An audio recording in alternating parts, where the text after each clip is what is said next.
Sir 6 ವರ್ಷಕ್ಕೂ ತಾಯಿ MP ತಂದೆ MLA ಈಗ ಮಗನ ಕ್ಯಾಂಡಿಡೇಟ್ ಮಾಡಿ ನಿಂತಿದ್ದಾರೆ ಅಂತ 6 ವರ್ಷಕ್ಕೆ ಮೊನ್ನೆ ಅಪರಾಧ ಮಾಡಿದ್ದಾರೆ ದಾವಣಗೆರೆಯಲ್ಲಿ. ಆ ಥರ ನಮ್ಮ ಪಾರ್ಟಿ ಅಂತ ಅಲ್ಲ, ಅವ್ರ ಪಾರ್ಟಿನಲ್ಲೂ ಹಿಂಗೆ ಇದೆ. ಈಗ ಕಾಂಗ್ರೆಸ್ನಿಂದ ಹೋದವ್ರನ್ನೆಲ್ಲ ಮುಖ್ಯಮಂತ್ರಿಗಳು ಮಾಡಿದಾರಲ್ಲ, ಹೆಂಗೆ ಮಾಡಿದ್ರು ಅವರು? ಹೆಂಗೆ ಮಾಡಿದ್ರು? ಈಗ ನಮ್ಮ ಅಸ್ಸಾಂನಲ್ಲಿ ಮುಖ್ಯಮಂತ್ರಿ ಎಲ್ಲಿದ್ದವರು ಅವರು? ಗೊತ್ತಾ ನಿನಗೆ? ಕಾಂಗ್ರೆಸ್ನಲ್ಲಿದ್ದವರು ಅವರು.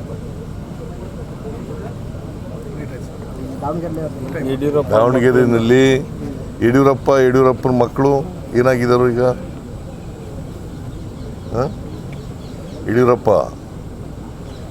ಯಡಿಯೂರಪ್ಪನ ಮಕ್ಕಳು, ಒಬ್ಬ ದೇವೇಗೌಡನ ಮಕ್ಕಳು, ಕುಮಾರಸ್ವಾಮಿ ಮಗ, ಕುಮಾರಸ್ವಾಮಿ ಹೆಂಡತಿ, ರೇವಣ್ಣನ ಮಕ್ಕಳು. ನಮಗೇನು ಪಾಠ ಹೇಳ್ಕೊಡ್ಬೇಕಾದಂತ ಅಗತ್ಯ ಇಲ್ಲ ಅವರು.